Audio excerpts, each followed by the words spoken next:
Amma ba'du. Yang saya hormati Bapak Ibu semua, hadirin wal hadirat, muslimin wal muslimat yang belum kawin dan belum sunat. Pada kesempatan kali ini, izinkan saya menyampaikan pidato dengan tema meneladani adab dan akhlak Nabi Muhammad SAW. Hadirin wal hadirat yang berbahagia, sebagaimana kita ketahui bahwa Allah Subhanahu wa taala berfirman di dalam surat Al-Ahzab ayat 21. A'udzu billahi minasyaitonir rajim. Bismillahirrahmanirrahim. Laqad kana lakum fi rasulillahi uswatun hasanatun liman kana yarjullaha wal yawmal akhir wa dzakarallaha katsiran. Yang artinya wallahu a'lam bishawab. Sungguh telah ada pada diri Rasulullah itu uswatun hasanah, suri tauladan yang baik bagimu, yaitu bagi orang yang mengharap rahmat Allah dan beriman dengan kedatangan hari kiamat, serta mereka yang banyak mengingat Allah di dalam setiap aktivitas kehidupannya.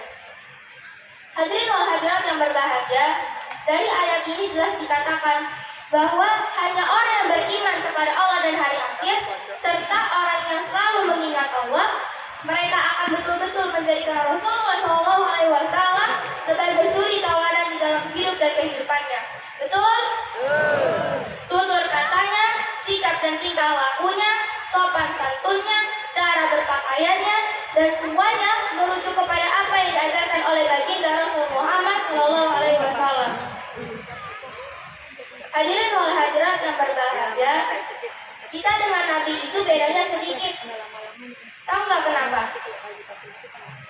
Kalau Nabi makannya sedikit, kalau kita sedikit-sedikit makan.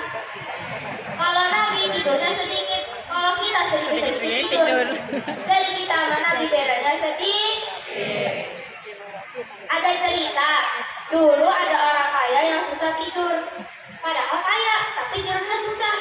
Kalau orang miskin mah nggak usah ceritain, udah pasti gampang tidurnya. Orang tidak boleh orang kaya.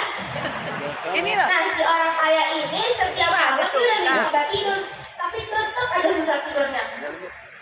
Terus ayahnya dulu masuk Islam. Saking pengennya dia bisa tidur, akhirnya dia masuk Islam. Ketika mau sholat Jumat, baru ada khutbah, baru naik mimbar, dia udah langsung tidur. Pulas lagi, alhamdulillah.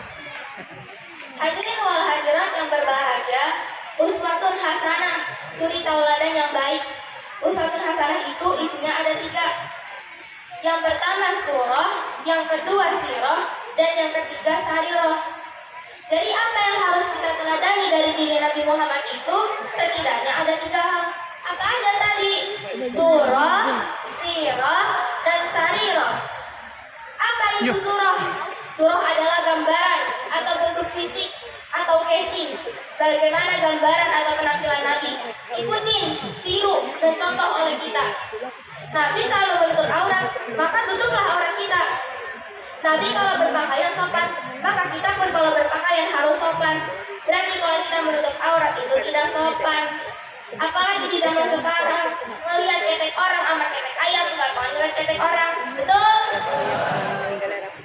Yang kedua itu sirah, artinya sejarah hidup seseorang. Bagaimana kita mau bisa meneladani Nabi, bisa perjalanan hidup dia pun kita tidak tahu. Maka dari itu pelajarilah sirahnya. Bagaimana Nabi ketika kecil, bagaimana Nabi ketika remaja, bagaimana Nabi ketika dewasa, bagaimana Nabi bergaul, bersosialisasi, berinteraksi dengan sesama. Kalau kita pelajari sirahnya, baru kita bisa meneladani adab dan akhlak beliau. Setuju? Dan yang terakhir itu sarirah, artinya kesenangan atau hal yang disenangi. Apa yang disenangi oleh Nabi, maka kita pun harus senang. Dan apa yang menjadi kesenangan Nabi, maka hal itu pun harus menjadi kesenangan kita. Di dalam kitab Masailul Ibad, kesenangan Nabi itu ada 3. Yang pertama, ketenangan dalam sholat. Makanya kalau sholat tenang, jangan buru-buru. Yang kedua, memakai wangi-wangian. Jangan kondangan doang wangi di rumah bauran teman. Yang ketiga, istri yang solihah. Mudah-mudahan saya kelak menjadi istri yang solihah. Amin ya Rabbal. Kurang kencang, amin ya. Amin apa? Amin. Demikian kira-kira yang bisa saya sampaikan. Lebih kurangnya mohon dimaafkan. Ambil. Mau bikin tape, gak ada raginya. Cakep. Kalau punya anak soleh, kagak ada ruginya. Amin. Wabillahi taufiq wal hidayah, walillahi wal inayah, wassalam.